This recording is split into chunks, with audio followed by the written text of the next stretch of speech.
আসসালামু আলাইকুম রহমতুল্লাহ। আশা করি আপনারা সবাই ভালো আছেন। আমি মোহাম্মদ আব্দুল্লাহ, একজন ফুল স্ট্যাক ডেভেলপার। আজকে এসেছি আপনাদের সামনে একটা স্পেসিফিক আলোচনা করার জন্য। সেটা হলো ফন্ট অসাম কি, কিভাবে কাজ করে, এবং আমরা আমাদের প্রজেক্টে কিভাবে তাকে ইমপ্লিমেন্ট করতে পারি। অ্যাকচুয়ালি আমরা যদি একটু ডিগ ডাউন করি ফন্ট অসাম সম্পর্কে, ফন্ট অসাম হলো বিভিন্ন ধরনের আইকন অর্গানাইজ করে তারা, বিভিন্ন ধরনের আইকন জেনারেট করে তারা আপনাদেরকে প্রোভাইড করে তাকে ব্যবহার করার জন্য। আইকনের প্রয়োজনীয়তা আমাদের ওয়েবসাইটে কেন, এটা আমরা একটু জেনে নিই। এখানে আমরা যদি কোনো সিম্বল দেখতে পাচ্ছি ছোটখাটো আকারে, এই যে সিম্বল গুলো রয়েছে, জিমেল, ইউটিউব, ম্যাপস, এগুলো এক একটা আইকনের সাথে কানেক্টেড। এই আইকনগুলো যদি এখন ইমেজ হিসেবে ব্যবহার করা হয়, যেহেতু আইকনগুলো অনেক ছোট হয়, তাহলে রেজলিউশন লো হওয়ার কারণে আইকনগুলো প্রায় অনেকটা ওই পিক্সেল ধরা পড়ে, মানে রাস্টার হয়ে যায়। তো এই কাজগুলো করার জন্য আমাদেরকে কোডিং এর মাধ্যমে আইকনগুলো জেনারেট করতে হয়। কোডিং এর মাধ্যমে, কোডিং এর মাধ্যমে কিরকম, লাইক আপনি যদি এখন এখানে লিখে সার্চ করেন ক্রিয়েটিভ শেপ জেনারেটর সিএসএস বা এরকম, এই যেভাবে লিখে যদি আপনি সার্চ করেন, অনেকগুলোই দেখতে পাবেন যে যারা কি করেছে বিভিন্ন ধরনের কোডিং ট্রিক খাটিয়ে এই যে বিভিন্ন ধরনের শেপ তৈরি করছে। এগুলো তো সহজ সবার, এই যে এখন কথা হলো এই যে এগুলোকেই ক্রিয়েটিভ ওয়েতে প্রেজেন্টেটিভ করেই আমরা কি পাই, এরকম আইকন গুলো পেয়ে থাকি। তো এখন কথা হলো, যেহেতু আমাদের এরকম হার্ড টপিক গুলো বোঝাটা আমাদের জন্য একটু টাফ, তো সেই জন্য আমরা কি করি, যারা বানিয়ে রেখেছে থার্ড পার্টিস, তাদের থেকে নিয়ে ব্যবহার করি। এখন এখানে আমি জাস্ট খালি একটা এক্সাম্পল স্বরূপ আইকনে ক্লিক করে চলে গেলাম। যে কোনো একটা আইকন আপনি এখানে নিয়ে আসেন, বা যে কোনো একটা অপশন নিয়ে আসেন, সার্চ করেও নিয়ে আসতে পারেন।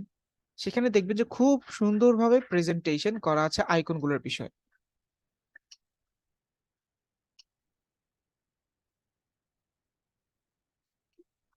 এই যে অনেক রকমের আইকন তৈরি করা আছে। তা আমার যখন ভাল লাগবে আমি সেটা নিতে পারি। এছাড়াও আরো অনেক আছে, বাট ফন্ট অসামের কাছে অতিরিক্ত কালেকশন অ্যাভেলেবল দেখি আমরা তাকে ব্যবহার করব। তো এখন আমাদের এটার ব্যবহার বিধি কিভাবে করতে হয় সেটা করতে হবে। স্টার্টে যাব, স্টার্টে যাওয়ার পর এখানে একটা কিট কোড তারা প্রোভাইড করবে। এই কিট কোডটা আমরা কি করতে পারি, আমাদের মেল থেকে নিয়ে সিডিএম ব্যবহার করতে পারি। ঠিক আছে, কিন্তু এখন আমরা চাচ্ছি না, আমরা এটাকে ডাউনলোড করতে চাচ্ছি। এই যে আমরা এখান থেকে কি করব, ডাউনলোড করব।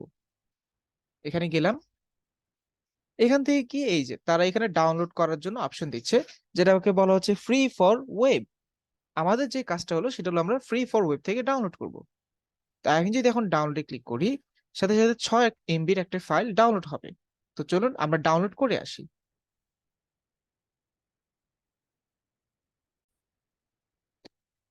ওকে, এই যে আমাদের ফাইলটা কিন্তু সেভ হয়ে এসে ডাউনলোড হয়ে গিয়েছে। এখন আমরা এটাকে ক্লোজে ক্লিক করব, ওপেন ফোল্ডার ক্লিক করলেই আমার কাঙ্ক্ষিত ফোল্ডারটা সে আমাকে রিসিভ করে দেখাবে যে এই হলো সেই ফোল্ডার। এখন আমি এটাকে মাউসের রাইট বাটন ক্লিক করে আমরা কি করব, এক্সট্রাক্ট হিয়ার করে নেব। যদি আমরা এক্সট্রাক্ট হিয়ার করি না, একটা ফাইল চলে আসবে যে 6.4.0। আমার আগের ভার্সনটা ডাউনলোড করা ছিল, বাট আমরা আগের ভার্সন নিয়ে আর কাজ করবো না। 6.4.0 যেটা, সেটাই নিয়ে নিব।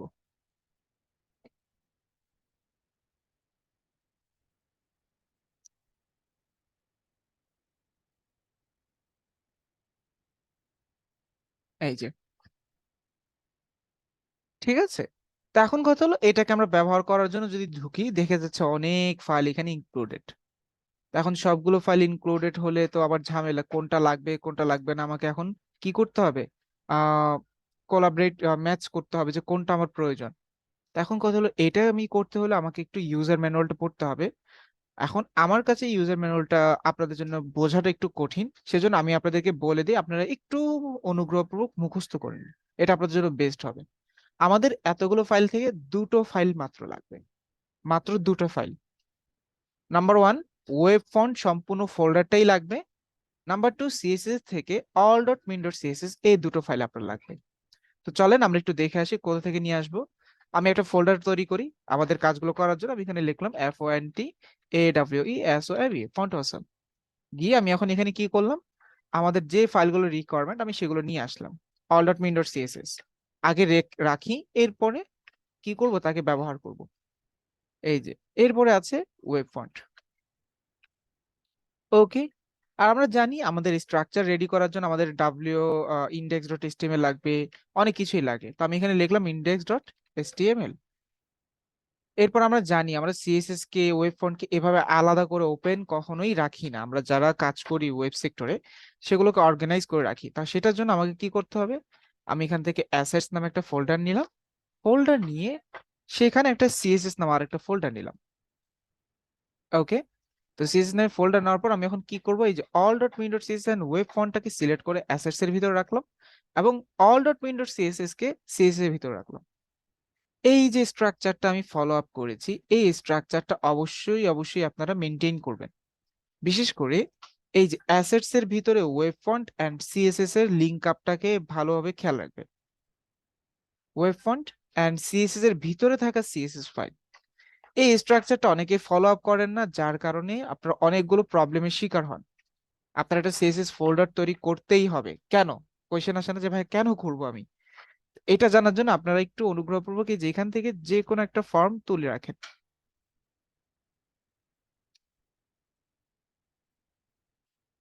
সরি সরি, এটা নয়, এটা নয়। আমি উল্টো করেছি। আপনারা এখান থেকে সিএসএস এর যে আমরা অল ডট মিনিট সিএসএস নিয়েছিলাম সেটার একটা কোড ওপেন করেন আপনি।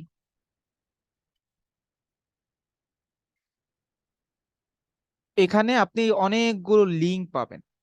ঠিক আছে। যেমন আপনি এই যে এই ফাইলগুলো কেন নিয়েছি এটারও তো একটা রিজন আছে, এই যে এগুলোর। তো আমি এখানে ধরেন ফা ব্র্যান্ডস 400, আমি এখান থেকে এটা সার্চ করি। FA BRANDS, ফ্রা ব্র্যান্ডস 400, তাই না? এই যে দেখেন এখানে তারা একটা লিংক আপ করেছে। এই লিংক আপটা যখন লুজ হয়, ব্রেক হয়, দেনই কি আমরা কিন্তু কাজটা পাই না। ঠিক আছে। তা আপনাদেরকে অবশ্যই অবশ্যই কি করতে হবে, আমি যেভাবে স্ট্রাকচার যেভাবে সাজিয়ে রেখেছি সেভাবেই সাজিয়ে রাখতে হবে। এই একটা মাত্র কারণে, কারণ তারা এখানে লিংক আপ করে দিয়েছে। কারণ আমরা আর এর আরেকটা কারণ হলো আমরা তো আর অল্টার উইন্ডোর সিএসএস ফাইলকে চাইলেও কাজ করতে পারবো না। কারণ এখানে অনেক কিছু আমরা নিজেরাও বুঝবো না। তো সেজন্য আমরা অবশ্যই চেষ্টা করব এগুলো যেন আমরা কি করতে পারি, ওদের ফরম্যাটে এই ফাইলটা সেট আপ করতে পারি সেটা। তো আমি ফাইল সেট আপ করলাম, ফাইল সেট আপ করার কারণে এখন আমাকে ব্যবহার করার সময় চলে এসেছে। আমি এখন ব্যবহার করব, এটার জন্য আমি একটু ভিএস কোডকে ওপেন করি। ভিএস কোডকে ওপেন করার পর পুরো ফাইলটা সেট আপ হবে, আমরা জানি ইন্ডেক্স ফাইল আসবে। তো ইন্ডেক্স ফাইলটাকে আমি একটু ওপেন করলাম বা ওই যে আমাদের যে ডকুমেন্ট কোড আছে সেগুলো দিয়ে স্টার্ট আপ করলাম। এরপরে আমাদের যেহেতু একটা সিএসএস লিংক আপ এসেছে, তাহলে আমি এটাকে লিংক করে নিলাম। Hyper reference assets CSS all dot min dot CSS. এরপর এখানে গিয়ে স্ক্রিপ্ট নিয়ে নিলাম। সরি, স্ক্রিপ্ট তো নেওয়ার কোনো প্রয়োজন নাই, সরি। ওকে। তো এখানে আমি এখানে লিখলাম যে ফন্ট অসম। ওকে। তো আমাদের মোটামুটি এই কাজগুলো এখানে শেষ, আর কিছু প্রয়োজন নাই। এখন আমাকে আইকন আনতে হবে। তো আমি এটাকে সেভ করে রাখি। আইকনের জন্য এই যে এখানে তো পুরো আইকন হিস্ট্রি আছেই। এখান থেকে আপনি জাস্ট খালি একটা সার্চ আইকন করেন, যে কোনো আইকন আপনি চাইলে সার্চ করতে পারেন। আমি বললাম যে আমার ফেসবুকের আইকন লাগবে, আপনি জাস্ট এখানে লিখলেন FACBOOK ফেসবুক। একটু লোড নিবে, একটু লোড নেওয়ার পর দেখেন এই যে ফেসবুক রিলেটেড যত আইকন আছে তাদের কাছে কালেকশনে তারা সেগুলো দিয়ে দিয়েছে। আরেকটা বেটার হয়, যেহেতু আপনি ফ্রি ভার্সন ইউজ করছেন তাহলে আপনি অবশ্যই ফ্রিটাকে অ্যাক্টিভেট রাখবেন। তাহলে শুধুমাত্র ফ্রি ভার্সনগুলো আপনার সামনে উপস্থাপন হবে, যেগুলো আপনি তারা বুঝতে পারবেন যে হ্যাঁ এগুলো ফ্রি, যেগুলোই আসছে। তো আমি এখান থেকে এটা নিতে যাচ্ছি। এটা নেওয়ার জন্য আমি ক্লিক করলাম। এখন এই যে তারা একটা কোড দিয়েছে, ক্লিক করব, কোডটা ইনস্ট্যান্ট কপি হয়ে গেছে। আপনি এখন এটাকে কপি পেস্ট করেন। পেস্ট করে দিলাম, এটা এখানে বসে গেল। এখন যদি আমি একটু কি করি, লাইভ সার্ভার বা আমি প্রজেক্টর যদি একটা রিয়েল ভিউ দেখতে চাই, চলেন।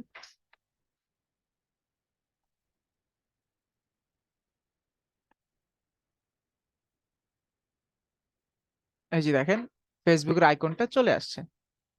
এখন বিলিভ ইট অর নট, এই আইকনটা এখন আমরা যদি চাই নিজেদের মতো সিএসএস করার জন্য, এটা কিন্তু সম্পূর্ণ আমাদের ওই লেখার মতোই সিএসএস হবে। আমরা টেক্সটের কালার যেভাবে চেঞ্জ করি, ফন্ট সাইজ যেভাবে বড় করি, এভাবেই এটার উপরই ইমপ্লিমেন্ট করলে কাজ করবে। কিভাবে সেটা আমি এখানে স্টাইল লিখলাম। লাইক আমি এখন নিলাম আই। ঠিক আছে। আমি দিলাম ফন্ট সাইজ 800 পিক্সেল। আমি একটু বড় করে দেখাই, আমাদের তো মূল উদ্দেশ্য ছিল যেন যত বড়ই হোক যেন কি না হয়, ব্রোকেন না হয়। দেখেন কত ছোট একটা আইকন, এত বড় করলাম তারপরও কোনো ধরনের কি হয়নি, পিক্সেল দেখা যায়নি। ঠিক আছে, রেজুলেশন ব্রোক করেনি। আপনি আরো বাড়ান, আপনি 1200 দিয়ে ট্রাই করেন, দেখেন যতই জুম করেন না কেন তাদের মধ্যে কোনো ধরনের ফাটল দেখা যাচ্ছে না। এটাই একমাত্র উদ্দেশ্য আইকন গুলোকে ব্যবহার করার। ওকে, তার মানে আমরা এখানে জানতে পারলাম যে কিভাবে আইকন ব্যবহার করতে হয়। এখন আইকনের আরেকটা ছোট একটা ট্রিক আছে, সেটা হলো আপনার এখানে যে সাইজটা আমরা মেনশন করেছি সেটা তো একটা আহ, অপ্রয়োজনীয় সাইজ। বাট আইকন তার নিজস্ব কয়েকটা সাইজ তারা জেনারেট করে রেখেছে, এটা ফন্টসাম নিজেই করে রেখেছে। আপনার যদি ভালো লাগে আপনি ইউজ করবেন, না হলে আপনি আইকনকে ধরে তো নিজের মতো সিএসএস করতেই পারছেন। সেটা কি? ফা 1x, এটা হলো ফার্স্ট সাইজ। এরপরে 2x, এরপরে 3x, এরপরে 4x, এরপরে 5x, এই মোট পাঁচটা কি আছে আইকনের সাইজ তাদের কাছে রয়েছে। এই যে 2x এত বড়, 3x টাকে আমি একটু দেখি, এই যে আরেকটু বড় হয়েছে। হাইয়েস্ট হলো 5x। এই যে এটা হলো তাদের পক্ষ থেকে হাইয়েস্ট বড়। তা আইকন মূলত এত বড় হয় না সচরাচর, আপনি এখানেই দেখতে যদি এক্সাম্পল দেখতে পান, আইকন মূলত এত বড় করা হয় না। আইকন ছোট জিনিস ছোট ভাবেই রাখতে হয়। যেমন এই যে এখানে তারা আইকন রেখেছে, এই যে। ওকে, তো ওয়েল, আশা করি আমরা ফন্ট অসামের কার্যক্রমগুলো সম্পর্কে বুঝতে পেরেছি, কিভাবে কাজ করে, কিভাবে আমরা চাইলে ফন্ট অসামকে ব্যবহার করে আমরা তাদের থেকে হেল্প নিতে পারি, সেই জিনিসগুলো বুঝতে পেরেছি। তো আজকের ভিডিওটা আমরা এখানে র্যাপ আপ করছি। আশা করি সবাই বিষয়গুলো বুঝতে পেরেছেন। যদি না বুঝে থাকেন অবশ্যই জানাবেন। আহ যে কোনো ধরনের সোশ্যাল প্ল্যাটফর্মের মাধ্যমে হোক আমাকে ইনফর্ম করতে পারেন। ওকে, আল্লাহ হাফিজ সবাইকে আজকের জন্য। আসসালামু আলাইকুম।